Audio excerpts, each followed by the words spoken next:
जय हिंद दोस्तों, बहुत बहुत स्वागत है हमारे YouTube चैनल पर। 31 मार्च 2025 को फाइनेंशियल ईयर 24-25 खत्म हो चुका है और इसका असेसमेंट ईयर है 25-26। और आपको यह भी पता होगा इनकम टैक्स की रिटर्न भरनी स्टार्ट हो चुकी है। तो दोस्तों ITR 1 का फॉर्म अगर आप भरना चाहते हैं तो सबसे पहले मैं आपको एक डिस्क्लेमर देना चाहूंगा कि अभी तक आपके AIS, TIS और फॉर्म 26X जमा नहीं हुए हैं। कहीं पर भी आपने पैन कार्ड दिया था, आपका TDS कट गया था, किसी भी तरह का रिपोर्टेबल ट्रांजेक्शन अगर आपका है तो आप एक बार वेट कर लें। लेकिन फिर भी आपको इमरजेंसी है, अर्जेंट के अंदर आप ITR 1 का फॉर्म भरना चाहते हैं तो इस वीडियो के लास्ट तक बने रहें। ITR 1 कौन भर सकता है? अगर आपकी सैलरी या पेंशन की इनकम है, अगर आपकी एक मकान से किराए की इनकम आती है, या कोई भी पार्ट टाइम इनकम जैसे सेविंग का ब्याज, FD का ब्याज या इस तरह की इनकम आती है, तो ITR 1 का फॉर्म आप बड़ी ही इजी तरीके से भर सकते हैं। तो दोस्तों देर न करते हुए सीधा ही आपको इनकम टैक्स के पोर्टल पर लेके जाते हैं और वहां पर आपको ITR 1 practically live step by step भर के दिखाने वाले हैं।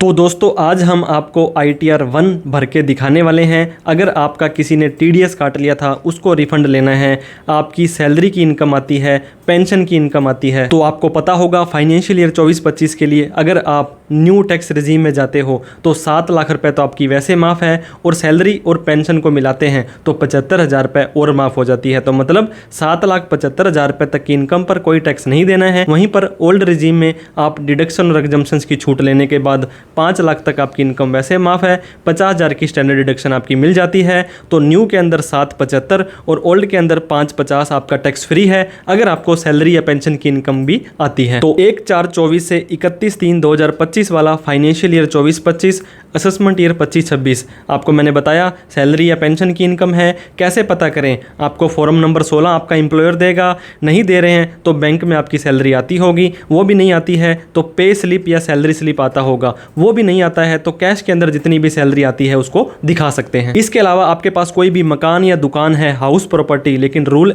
सिर्फ एक ही मकान का यहाँ पे या तो किराया दिखाएं आप इनकम के तौर पर, या होम लोन की छूट लेनी है ओल्ड रिजीम में 2 लाख रुपए तक तो वो आप दिखा सकते हैं। इसके अलावा अदर सोर्स की इनकम, FD का ब्याज, सेविंग का ब्याज, कोई भी पार्ट टाइम इनकम आती है। लेकिन अगर आपको ये इनकम आती है जैसे कि कैपिटल गेन शेयर मार्केट की, हालांकि सिर्फ और सिर्फ लॉन्ग टर्म कैपिटल गेन है तो 1.25 लाख तक का ITR 1 में दिखा सकते हैं।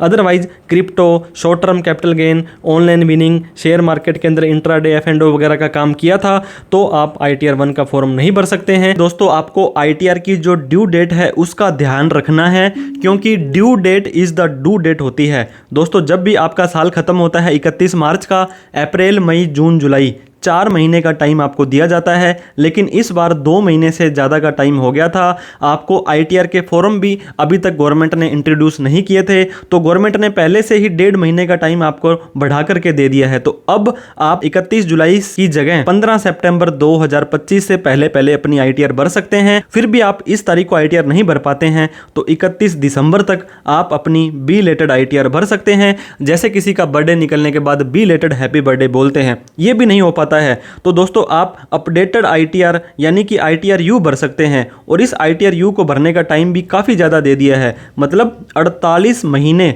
असेसमेंट ईयर खत्म होने के 4 साल तक आप इसको भर सकते हैं। गवर्नमेंट ने इसी बजट में इसको किया था जहां पर आपको लेट फीस, इंटरेस्ट, पेनल्टी और एडिशनल टैक्स जितना टैक्स बनता है उसका पहले साल तक तो 25, 50, 60 और 70% तक का टैक्स देना पड़ेगा। तो आप कोशिश करें आप अपनी ITR को ड्यू डेट से पहले पहले बन करके काफ़ी सारे होने वाले नुकसान से बच सकते हैं। ITR भरने से पहले आपको AIS, TIS और 26S जरूर चेक करना है और उसके हिसाब से ही आपको ITR भरनी है। आपको आपकी इनकम के हिसाब से ITR 1, 2, 3, 4 में से सेलेक्ट करना है। 5, 6, 7 इंडिविजुअल के ऊपर एप्लीकेबल नहीं होता है। ITR से रिलेटेड कोई भी प्रोफेशनल हेल्प आपको चाहिए हो तो दोस्तों बड़े ही रीजनेबल चार्जेस पर आप दिए गए नंबर पर हमें कॉल, मैसेज, व्हाट्सअप कर सकते हैं। हम आपको सीधा ही इनकम टैक्स के पोर्टल पर लेके चलते हैं और ITR 1 live practically step by step भरना सिखाते हैं। तो दोस्तों हम आपको इनकम टैक्स पोर्टल पर आने के बाद में ITR 1 प्रैक्टिकली लाइव बताने वाले हैं, जहां पर अगर आपका कोई TDS कट चुका है उसको भी आप रिफंड ले सकते हैं।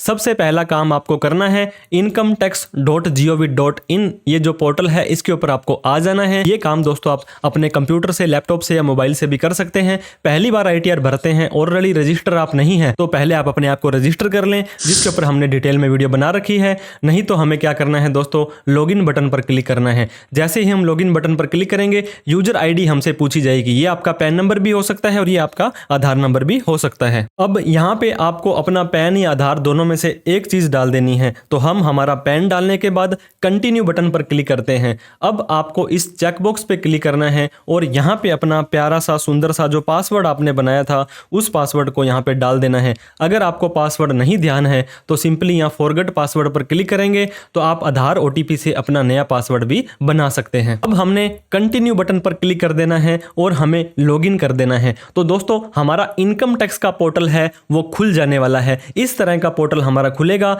जहां पर काफी सारे ऑप्शन आपके सामने आ रहे हैं। ITR भरें या ना भरें या ITR भरने जा रहे हैं तो आपको एक इंपॉर्टेंट काम करना है। AIS यहाँ पे आपको दिखाई दे रहा है, इसके ऊपर आपको क्लिक कर देना है। तो ये आपको एक नए पोर्टल पर लेके जाने के लिए पूछेगा। प्रोसीड के ऊपर आपको क्लिक कर देना है। यहाँ पर जैसे ही आप आएंगे फिर से आपको यहाँ पे AIS का ऑप्शन यहाँ पे दिखाई दे रहा है, इसके ऊपर आपको फिर से क्लिक कर देना है। AIS पर जैसे ही क्लिक करेंगे तो आपका फाइनेंशियल ईयर यहाँ पे देख सकते हैं 24-25 आ रहा है, इसको यही पड़ा रहने दें। फिर आपको यहाँ पे TIS के ऊपर क्लिक कर देना है। जैसे ही TIS पर क्लिक करेंगे तो दोस्तों आपके पैन कार्ड के अगेंस्ट में जितने भी ट्रांजेक्शन्स आपने किए थे वो सारे के सारे यहाँ पे शो हो जाने वाले हैं। आप देख सकते हैं सेविंग का ब्याज, इंटरेस्ट फ्रॉम डिपॉजिट, FD का ब्याज, इसके अलावा आपकी क्रिप्टो की इनकम, डिविडेंड की इनकम, ड्रीम 11, शेयर मार्केट, बहुत तरह के ट्रांजेक्शन्स यहाँ पे होते हैं। तो मेक श्योर करें यहाँ पे जो भी ट्रांजेक्शन्स बोल रहे हैं उनको आप ITR में दिखाना सुनिश्चित करें। अब फिर से इनकम टैक्स के पोर्टल पर आ जाना है। यहाँ पे सेकंड ऑप्शन ई फाइल, फिर हमें इनकम टैक्स रिटर्न पर आना है, फिर हमें व्यू फॉर्म 26AS पर क्लिक करना है। ये भी हमें एक नए पोर्टल पर लेकर के चला जाएगा। यहाँ पे आई एग्री करके प्रोसीड पर क्लिक करना है, फिर व्यू टैक्स क्रेडिट 26AS हमें कर देना है। असेसमेंट ईयर दोस्तों यहाँ पे हमें 25-26 लेना है। व्यू एज HTML करके व्यू डाउनलोड के ऊपर आपको क्लिक कर देना है। तो जैसे ही आप व्यू डाउनलोड पर क्लिक करेंगे अब दोस्तों आप ये देख सकते हैं यहाँ पे आपका डिटेल ऑफ टैक्स डिडक्टेड, किसी ने आपका TDS काटा, ये इन बैंकों के नाम आ रहे हैं, इन्होंने आपको कितना इंटरेस्ट दिया है और कितना आपका TDS काटा है यहाँ पे शो हो जाएगा। इसके अलावा अगर आपने फॉर्म 15GH दिया था जहाँ पे आपका TDS नहीं काटे जाने वाला था तो इनकम तो आ गई लेकिन TDS आपका नहीं कटा है। यहाँ पर जितनी भी इनकम, जितने भी ट्रांजेक्शन्स बोल रहे हैं इन सबको आप ITR में दिखाना सुनिश्चित करें। तो दोनों फॉर्म देखने के बाद आप डैशबोर्ड पर भी आ सकते हैं या यहाँ पे ई फाइल के अंदर इनकम टैक्स रिटर्न पर आएंगे तो यहाँ पे असेसमेंट ईयर 25-26 लेना है। मोड आपको ऑनलाइन लेकर के कंटिन्यू बटन पर क्लिक कर देना है। पहले ITR भरने की कोशिश की थी तो यहाँ पे कोई ड्राफ्ट आ जाएगा, उसको भी आप कंटिन्यू कर सकते हैं। अदरवाइज यहाँ पे स्टार्ट न्यू फाइलिंग के ऊपर आपको क्लिक करना है तो आपकी new income tax return file करने के लिए स्टार्ट हो जाएगी। इंडिविजुअल पर क्लिक करके आपको कंटिन्यू पर क्लिक कर देना है। ITR का फॉर्म दोस्तों आपको 1 भरना है क्योंकि आपकी कोई स्पेशल ऐसी कोई इनकम नहीं है। इस 1 के अंदर सेक्शन 112A वाला अगर आपका कैपिटल गेन हुआ है लॉन्ग टर्म का 1.25 लाख रुपए तक, वो भी आप इस बार से इस ITR में दिखा सकते हैं। अब हमें प्रोसीड विद ITR 1 बोलना है। दोस्तों यहाँ पर ये बोलता है कि आपकी न्यू टैक्स रिजीम है वो डिफॉल्ट है और आप अपने ओल्ड और न्यू को कंपेयर भी कर सकते हैं क्योंकि न्यू के अंदर आपको ATC, HRA, होम लोन ये सारी की सारी छूट नहीं मिलने वाली है। तो हम इस पे ओके कर देंगे और लेट्स गेट स्टार्टेड पर क्लिक कर देंगे। जैसे ही लेट्स गेट स्टार्टेड पर क्लिक करते हैं हमसे ये पूछेगा कि आप अपनी ITR क्यों भरना चाहते हो। अगर आपकी इनकम 3 लाख से ज़्यादा है तो ये ले लें, आपने 1 करोड़ से ज़्यादा डिपॉजिट, 2 लाख से ज़्यादा फॉरेन का ट्रेवल या 1 लाख से ज़्यादा बिजली का बिल भरा तो आप यहाँ से सेलेक्ट कर लेंगे। कुछ भी समझ नहीं आ रहा है दोस्तों तो टेंशन लेने की जरूरत नहीं है, आप सिंपली यहाँ पे अदर्स करके कंटिन्यू करेंगे तो भी आपका काम चल जाएगा। अब आपको एक और मैसेज आता है कि हमारे पास जो AIS TIS के नाम से जो डेटा था अभी हमने चेक भी किया था वो सारा का सारा डेटा हमने प्री फिल्ड ला दिया है। अगर वो डेटा सारा का सारा सही है तो उसको वेरीफाई करके कंफर्म कर दें और आप उसमें कुछ चेंज करना चाहते हैं, एडिट करना चाहते हैं तो वो भी कर सकते हैं। ओके पर क्लिक कर देंगे। अब हमें ज़्यादा लंबा चौड़ा काम दोस्तों यहाँ पे नहीं करना है। हमें पर्सनल इन्फॉर्मेशन, इनकम की डिटेल, हमारी डिडक्शंस, टैक्स पेड और वेरीफाई योर टैक्स लाइबिलिटी, ये सिर्फ 4-5 हेड के अंदर ही डिटेल डालनी है। सबसे पहले पर्सनल इन्फॉर्मेशन में हम आ जाने वाले हैं। यहाँ पे हमारा नेम, एड्रेस, कॉन्टैक्ट डिटेल आ जाएगी। अब दोस्तों अगर आपको सैलरी या पेंशन की इनकम आती है तो नेचर ऑफ एम्प्लॉयमेंट में आना बहुत जरूरी है। यहाँ आने के बाद ये आपको सैलरी कौन दे रहा है, सेंट्रल गवर्नमेंट, स्टेट गवर्नमेंट, अगर आप एक पेंशनर हो तो वो ले लें। हमने सिंपली अदर पर क्लिक कर दिया है। अगर आप अपनी ITR को 15 सितंबर से पहले भरते हो तो 139(1) आएगा। इसके अलावा दोस्तों अगर आप जाना चाहते हैं ओल्ड और न्यू, आपको पता होगा ओल्ड टैक्स रिजीम में जाना चाहते हो तो आपको यहाँ पे यस करना पड़ेगा, क्योंकि आपको ऑप्ट आउट करना है। ऑप्ट आउट नहीं करना तो सिंपली नो करना है। इन्होंने इस बार से यहाँ पे स्पेशल लिख कर भी दे दिया है। ये देखिए दोस्तों, अगर आप यस करते हैं तो ओल्ड टैक्स रिजीम में जाएंगे और नो करते हैं तो न्यू टैक्स रिजीम में जाएंगे। तो हम नो करने वाले हैं और 7 लाख रुपए तक की इनकम पर आपको कितना टैक्स देना है? 0 टैक्स देना है। वो आपको हम यहाँ पे दिखाने वाले हैं। तो नो करने के बाद नीचे करेंगे, जितने भी बैंक अकाउंट है सारे के सारे आपको यहाँ पे ऐड अनदर करके ऐड कर देने हैं। कम से कम एक बैंक अकाउंट को नॉमिनेट फॉर रिफंड भी कर देना है, ताकि आपका कोई रिफंड आने वाला हो तो इस बैंक अकाउंट में आ जाए।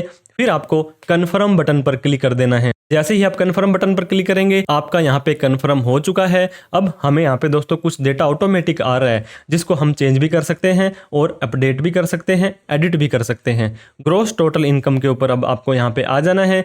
जैसे ही ग्रॉस टोटल इनकम पर आप आएंगे, आपकी कोई सैलरी की या पेंशन की इनकम आ रही है तो आपको यहाँ पे एडिट बटन पर क्लिक करना है। सैलरी या पेंशन की इनकम नहीं है तो आप इसे सिंपली खाली भी छोड़ सकते हैं। आपको ऐसा नहीं है कि यहाँ पे भरना ही पड़ेगा। फॉर एग्जाम्पल, हमारी 2 लाख रुपए सैलरी की इनकम पूरे साल में आई है और कोई भी छूट नहीं है। अगर आपको फॉर्म नंबर 16 मिला है तो वहां पर आपको 17(1), 17(2), 17(3) इस तरह की आपको वहां पे इनकम डिटेल दिखा रही होगी। उसको देख के आप बड़ी आसानी से भर सकते हो। तो अगर आप न्यू टैक्स रिजीम में जाते हो, सैलरी या पेंशन की इनकम है तो 75,000 की स्टैंडर्ड डिडक्शन मिल जाएगी। आपकी इनकम रह जाएगी 1,25,000 रुपए, जिसको क्या क्या कर देंगे, हम सेव कर देंगे। अब आपको नीचे आ जाना है। इनकम फ्रॉम हाउस प्रॉपर्टी, एक मकान या दुकान से कोई भी किराया आता है तो आप यहाँ पे एडिट बटन पर क्लिक करके अपने रेंट की इनकम भी डाल सकते हैं। आपको प्रॉपर्टी का टाइप डालना पड़ेगा। अगर रेंटल इनकम है तो आपको लेट आउट करना पड़ेगा और आपको कितना किराया आता है। मान लीजिए 1 लाख रुपए आपको किराया आया तो यहाँ पर भी आपको पता होगा 30% की स्टैंडर्ड डिडक्शन मिल जाती है और आपकी इनकम में 70,000 रुपए जुड़ जाएंगे,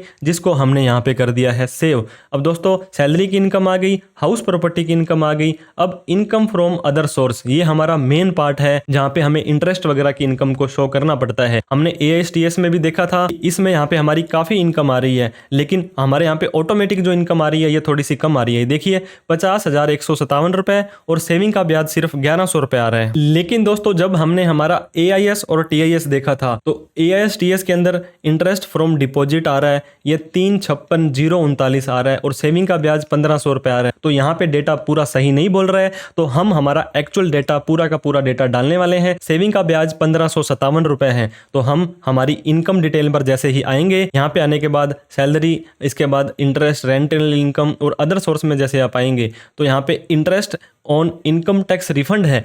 पिछली बार हमें जो एक्स्ट्रा इंटरेस्ट मिला था दोस्तों, वो यहाँ पे ऐड होता है। और इसके अलावा ऐड अनदर पर क्लिक करके यहाँ पे हमारा interest on saving bank account आ जाएगा। ये देखिए यहाँ पे आ रहा है। तो हमारा ये कितना आ रहा है दोस्तों, 1557। हम सेव बटन पर क्लिक कर देंगे। फिर से नीचे आने के बाद इनकम फ्रॉम अदर सोर्स में आ जाएंगे। अब हमें इंटरेस्ट फ्रॉम डिपॉजिट, इसको एडिट कर देना है। हमारा जो FD का जो ब्याज आ रहा था दोस्तों 356,039 आ रहा है, तो हमें यहाँ पे पूरा का पूरा डाटा सही से डाल देना है ताकि कोई दिक्कत ना आए। 356,039 ये डालने के बाद सेव बटन पर क्लिक कर देना है। तो अब हमारी सैलरी भी आ गई, हमारा रेंट भी आ गया, हमारा इंटरेस्ट भी आ गया और हमारा FD और सेविंग का सारा ब्याज आ गया। टोटल इनकम 5,53,000 रुपये हमारी बन गई है। कोई टेंशन वाली बात नहीं है। अभी भी हम 7 लाख रुपए से नीचे ही चल रहे हैं, घूम रहे हैं। अब हमें कन्फर्म बटन पर क्लिक कर देना है। इसके बाद में टोटल डिडक्शन के नाम से दोस्तों आपके यहाँ पे 80CCD2 और CCH के अलावा कुछ नहीं मिलेगा। सिंपली आप इसे कन्फर्म कर दें। टैक्सेस पेड में आपको आ जाना है। अब आपका यहाँ पे दोस्तों मैं बताना चाह रहा था, अगर किसी ने आपका सैलरी या पेंशन पर TDS काटा, यहाँ आ जाएगा। अदर दैट सैलरी का यहाँ आ जाएगा। फॉर्म 16C का यहाँ आ जाएगा। TCS किसी ने कलेक्ट किया, यहाँ आ जाएगा।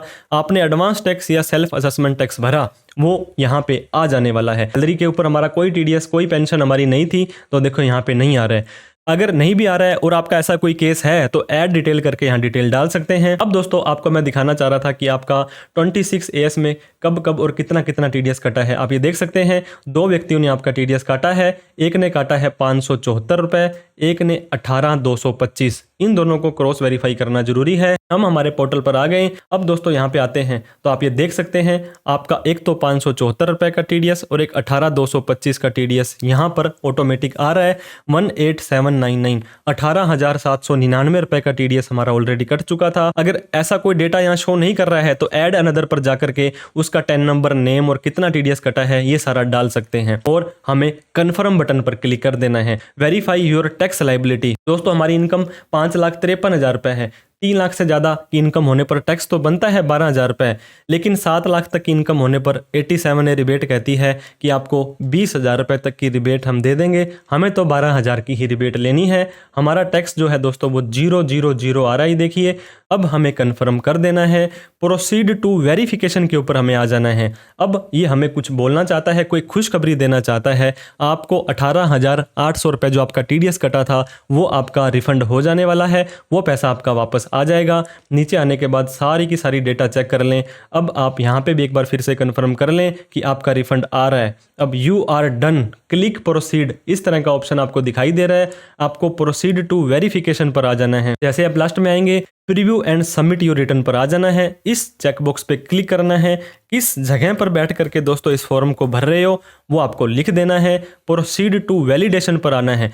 कोई भी कमी आपकी होगी वो आपकी यहाँ कमी दिखा देगा। यहाँ देखिए दोस्तों, इन्होंने ड्रॉप डाउन के अंदर कुछ सेलेक्ट नहीं किया है, क्योंकि टीडीएस के केस में हमें यहाँ पे सेलेक्ट करना पड़ता है। तो जैसे ही इसके ऊपर क्लिक करेंगे हमें ये ऑटोमेटिक लेकर के आ जाएगा। तो कौन से साल में हमारा टीडीएस डिडक्ट हुआ था? 24-25 के अंदर हुआ था। इसी तरह से दूसरे वाले को भी हम यहाँ पे एरर को हटा देंगे। और फिर से दोस्तों हम यहाँ पे हमारे जो वेरिफिकेशन चेक करते हैं तो वैलिडेशन हमारा सक्सेसफुल हो चुका है, कोई भी एरर कमी नहीं पाई गई है। अब हम प्रीव्यू पर आ जाएंगे। हमारे द्वारा भरी गई दोस्तों आईटीआर के फॉर्म की डिटेल यहाँ पे एक एक करके आप चेक कर लें और लास्ट के अंदर आपको आ जाना है। तो लास्ट में आने के बाद में आपको यहाँ पे प्रोसीड टू वैलिडेशन के ऊपर क्लिक कर देना है कि हमारी रिटर्न वैलिड है या नहीं है। जैसे ही हम वैलिडेशन पर क्लिक करेंगे आपको यहाँ पे दोस्तों वैलिडेशन सक्सेसफुल आ चुका है, कोई एरर नहीं है। अब आपको इस आईटीआर को वेरीफाई करना है, तो प्रोसीड टू वेरिफिकेशन पर क्लिक करेंगे। 3 ऑप्शन आपको दिए जा रहे हैं। हैंड टू हैंड अभी वेरीफाई करें, 30 दिनों के अंदर अंदर कर दें, या इसको सीपीसी बेंगलोर में आप स्पीड पोस्ट भेज सकते हैं। तो कोशिश करें दोस्तों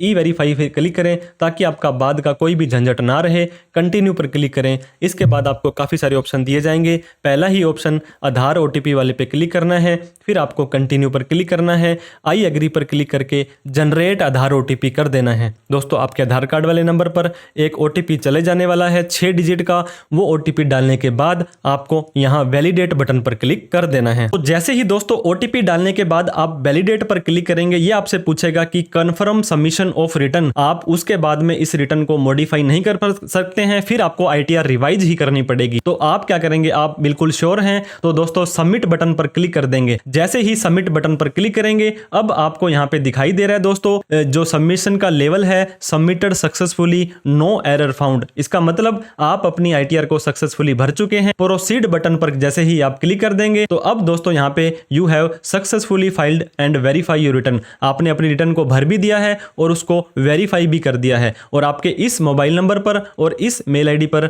आपको दोस्तों हम नोटिफिकेशन, प्रोसेसिंग वगैरह के और सारी की सारी चीजों को नोटिफाई करते रहेंगे। अब आप डैशबोर्ड पर भी जा सकते हैं और डाउनलोड करना चाहते हैं अपनी आईटीआर की रिसीट को, तो जिसके ऊपर आप डाउनलोड रिसीट पर क्लिक करेंगे तो दोस्तों भरी हुई आईटीआर आपकी डाउनलोड हो जाने वाली है। और जैसे ही इसको ओपन करेंगे तो आप यहाँ पे देख सकते हैं इस तरह से आपकी आईटीआर फाइल हो चुकी है। यहाँ पे असेसमेंट ईयर 25-26 आ रहा है, ताकि ये देखिए दोस्तों आप अपनी बिल्कुल करेक्ट और एग्जैक्ट आईटीआर का फॉर्म भरें। जो भी इनकम, जो भी रिफंड आपने मांगा था वो सारा का सारा यहाँ पे आपका आ जाने वाला है। आप भी आईटीआर भरने से पहले AIS, TIS और 26S को जरूर चेक करें। और दोस्तों हम आपको ये रेकमेंड करेंगे कि किसी टैक्स प्रोफेशनल की हेल्प लेकर के ही आप आईटीआर भरें। कोई पर्सनल CA आपके होने चाहिए। ऐसा केस नहीं है तो आप हमें कॉल, मैसेज, व्हाट्सएप करके हमारी सेवाएं ले सकते हैं बिल्कुल रीजनेबल रेट्स पर। तो दोस्तों ये वीडियो आपको अच्छी लगी हो तो इस वीडियो को लाइक जरूर करें, और अभी तक हमें सब्सक्राइब नहीं किया है तो सब्सक्राइब करके हमारा हौसला बढ़ा दें। तो thank you so much for watching this video. जय हिंद, जय भारत।